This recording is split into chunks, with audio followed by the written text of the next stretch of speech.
How you doing? So I have a little bit of news for everyone. I have switched to Linux full time. I have switched to Linux now. It's been a couple of months and I'm loving it. I am using Arch Linux. I'm using Reborn OS as my base operating system.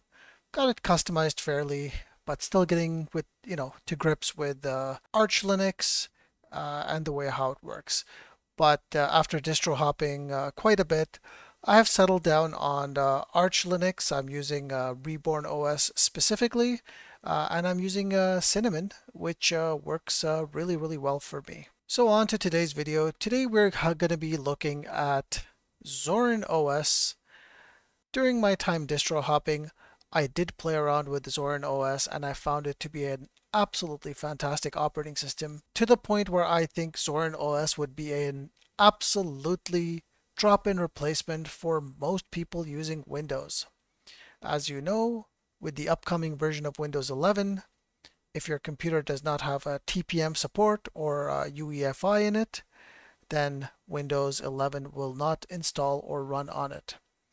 Of course, there are ways to bypass that through registry hacks, but the normal person will not know how to do that. I personally see that in the future, the uptake for Linux will increase, and I really do see Zorin OS as being a premier OS for a lot of people who are switching from Windows.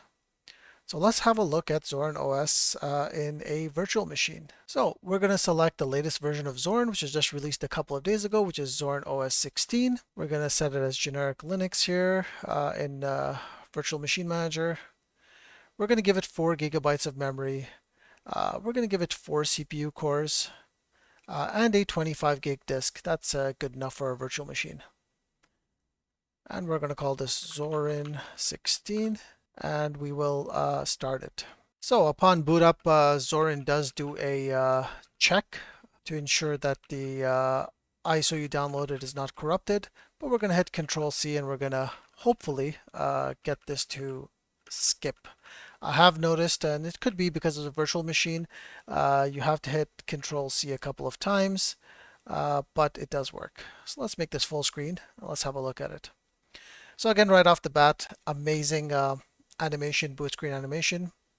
And you're greeted with the installer for Zorin OS, or rather the desktop environment for Zorin OS where the installer resides. So one of the differences in Linux versus, say, installing Windows is that in a lot of Linux distributions, you enter the full live OS and then you install it from there, as opposed to Windows, which has a dedicated installer.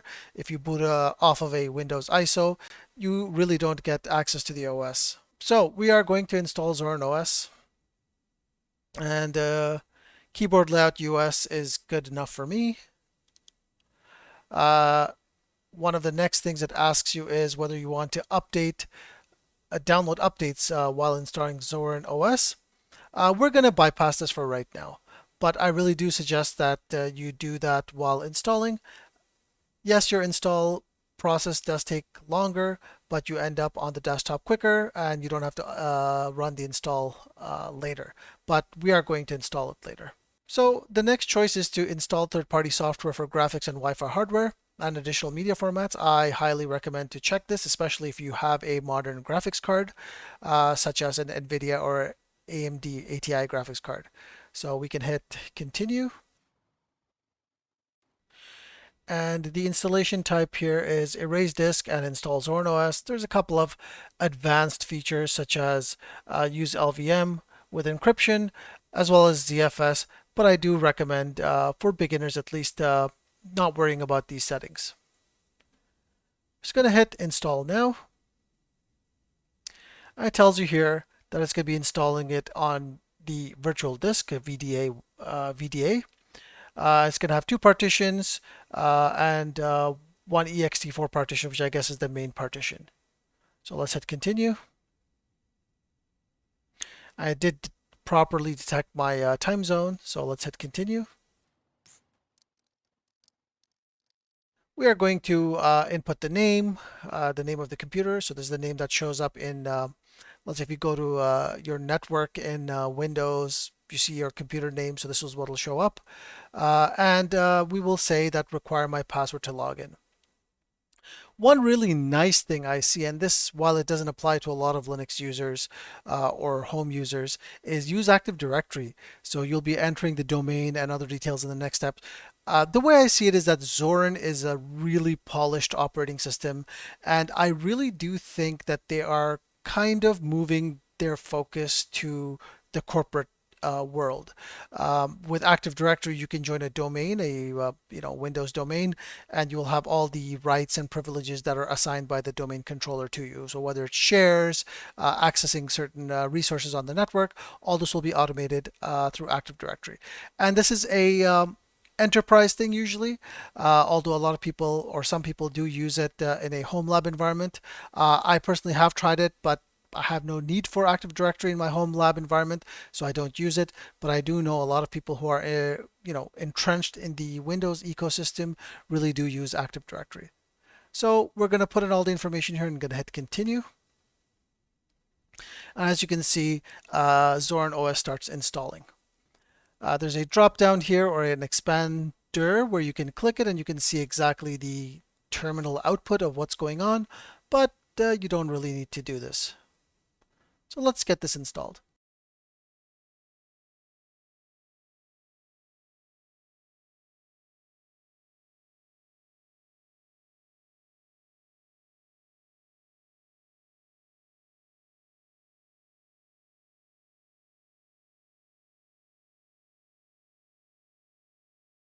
So Zorin installed very quickly. Probably took 3 to 4 minutes to install it in a virtual machine. So very, very nice. Installation was very simple, very quick, not a lot of options. So very easy for a beginner. So let's hit restart now.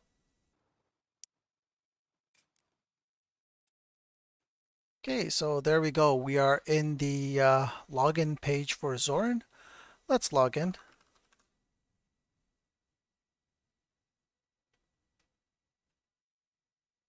And we are greeted with a welcome tour. Okay, so we can start the tour and have a quick look at the new features in Zorin, or the essential features rather. So again, just like Windows, you click the Z over here and you can open up the start menu, so to speak. You can launch Zorin Appearance and change the look and feel of Zorin. Again, Zorin does detect we are running in a virtual machine and does say for the best experience to install Zorin directly onto your computer. You can connect to any online accounts such as Google, email, things like that. We're not going to do that for this video. Zorin Connect is also there if you want to sync notification and reply to messages between your desktop and your phone. But from what I know, this only works with Android and not with iOS. We're going to hit next. Again, it tells you about the software manager or the package manager. We're going to look at that a little bit later. And it asks you if you want to, which Office suite you want for work. So either LibreOffice or only Office. Again, it does really tell you here. It works best with ODT, ODS, and ODP files, which are the LibreOffice files. But if you are predominantly working with Microsoft type of files, then only Office would be a better option. I'm going to hit next, and we're going to close the welcome software. As you can see here, first things first, it's going to tell you that there is some updates, but before we do that, let's fix the resolution. So we can go to settings, we can go to screen display over here, and let's set the resolution to 1920 by 1280 and hit apply. And we're going to keep these changes. There we go. Would you look at that? Works perfectly. So there are a couple of updates you can see here that's going to update Firefox, the Zorin base operating system. So a couple of updates here, as well as a lot of other updates and drivers and whatnot. So we can install it right now.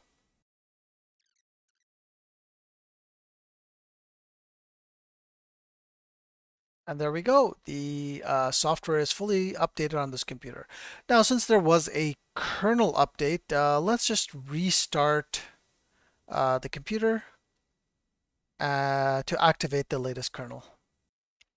Okay, so we are in Zorin OS. Let's have a look around. So first things I want to do is, I'm not a big fan of this very bright and white scheme, so we can click Zorin Appearance over here, and we can select the theme as the dark theme. And already this looks so much better, so we're going to stick with this, and we're going to continue having a look at Zorin OS. So again, this layout is going to be very, very familiar to people who use Windows. They carry over the same design philosophy and ethos.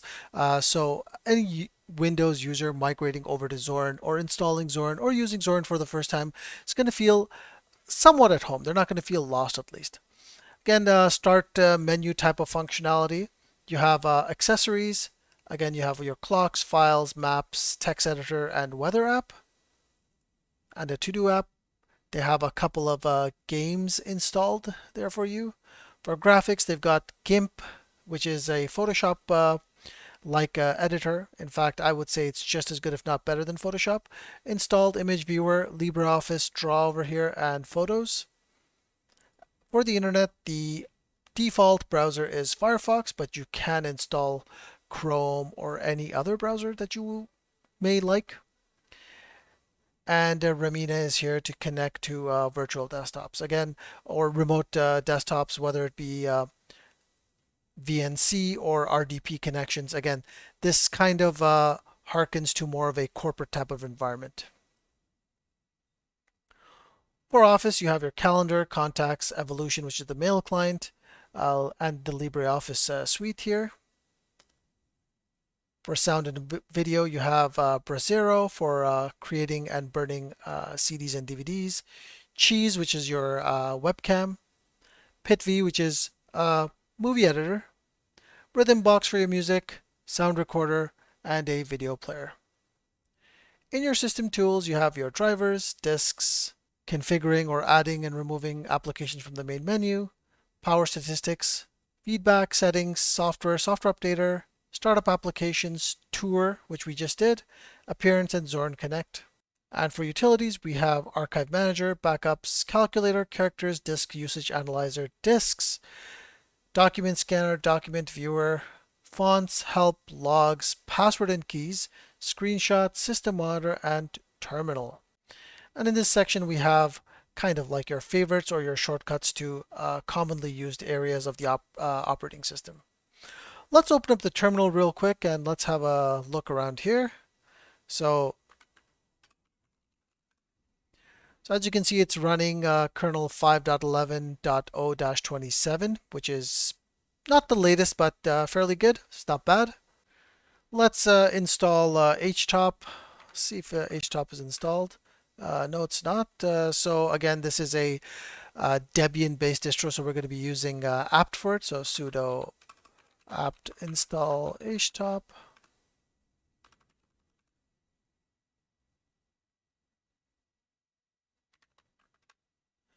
And out of the gate, we are looking at about 956 megabytes of memory used from a somewhat fresh boot. Again, what really impresses me about Zorin is just the fit and finish and the polish. Everything looks just really, really nice. So let's have a look at a couple of other things. Let's look at the, let's close this off. Let's look at the software store. And you can have a look at all the installed applications here. And if you don't like anything, you can remove most of them. So for example, let's say if we wanted to install Brave browser, which is my preferred browser, we can try looking at that. Brave. There we go. Brave is there in the package repository, and we're going to hit install. And you can see here that the source rather, is it's going to be a snap. And I have no problem with that. Snaps they're okay. And you can see here that there's the latest Edge, beta, candidate release, as well as the stable. So we're going to select stable and we're going to hit install. It's going to ask for the password.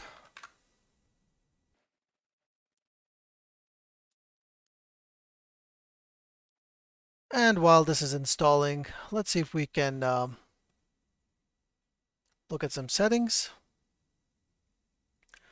So network, not much to see there. Oh, backgrounds, yes. So they do have, similar to Mac OS, time-based desktop. So again, this background will become brighter, like this during the day, and during night it's going to change like that. This is denoted by this little clock here. But in general, the wallpapers are pretty decent. Not my style, honestly. I prefer more abstract art, but pretty good nonetheless. You can always add wallpapers quite easily. So we have our notification settings here, search settings, applications are here. You can set application specific settings over here.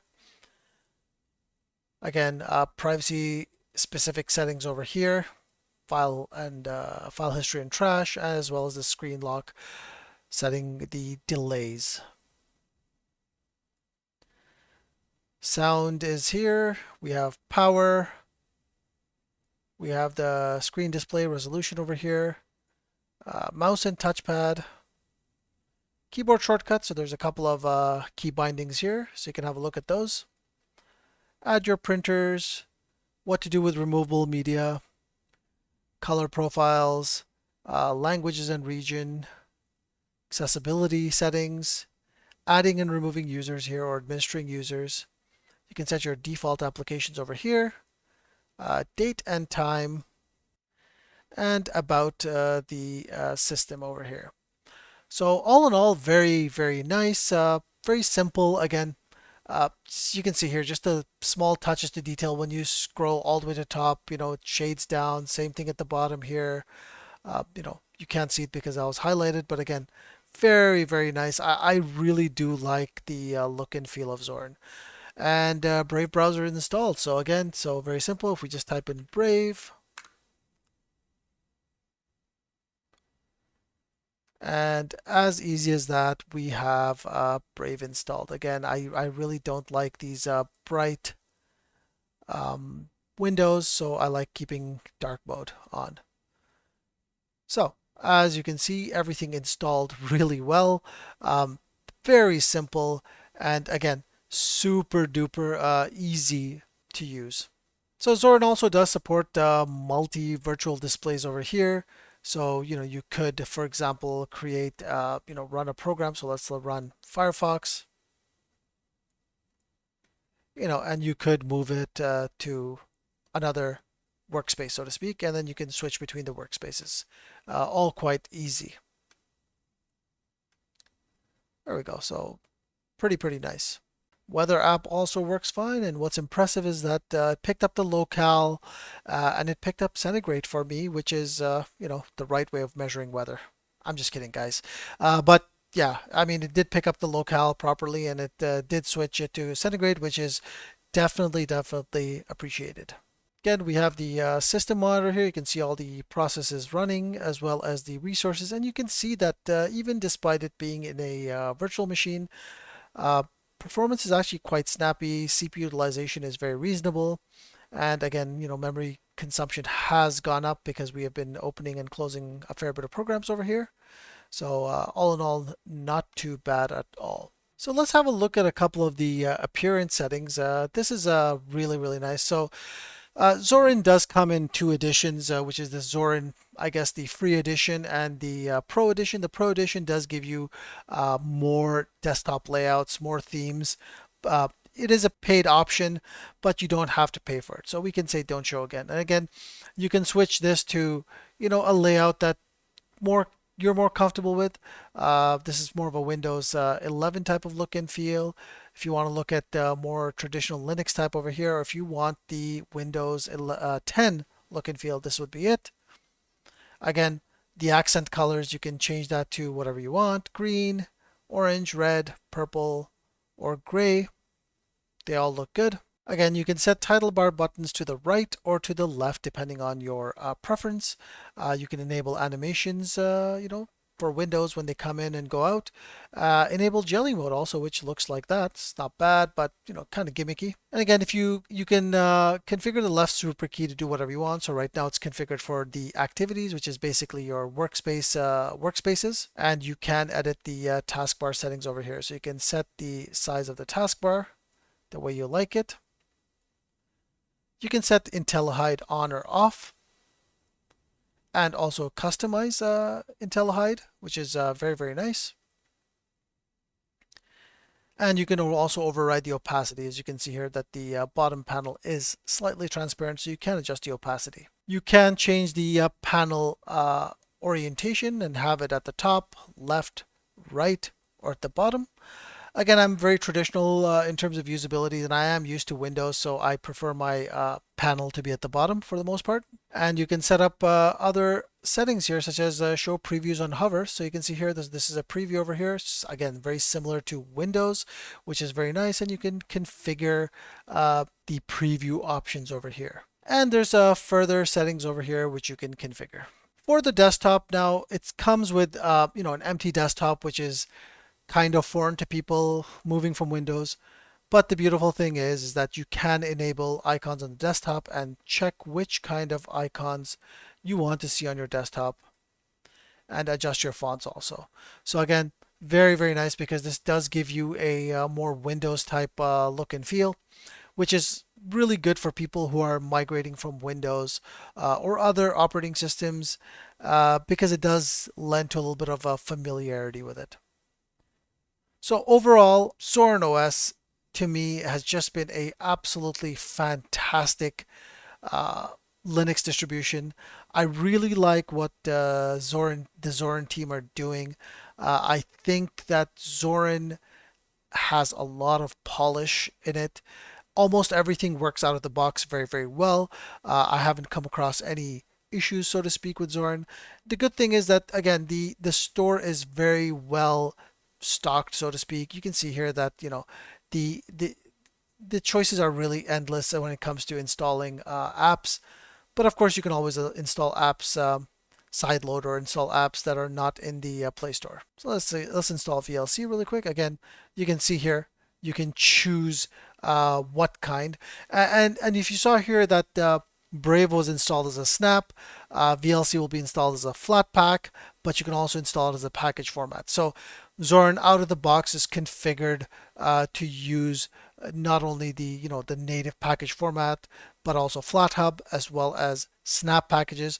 So really, I mean, the way they have it configured, you do have access to a lot of applications, whether it be through Flatpaks, whether it be through snaps, or just regular .deb files. Okay, so hopefully you like this video. Definitely do give Zorin a try, and really, honestly, and kudos to the Zorin team for a fantastic release. I really can't wait to see where Zorin goes. I do think that in a couple of years, or a couple of releases rather, Zorin will be a major contender as far as the Linux desktop environment goes. Once again, thank you for watching this video, and if you like this video, please give it a thumbs up and don't forget to subscribe to the channel.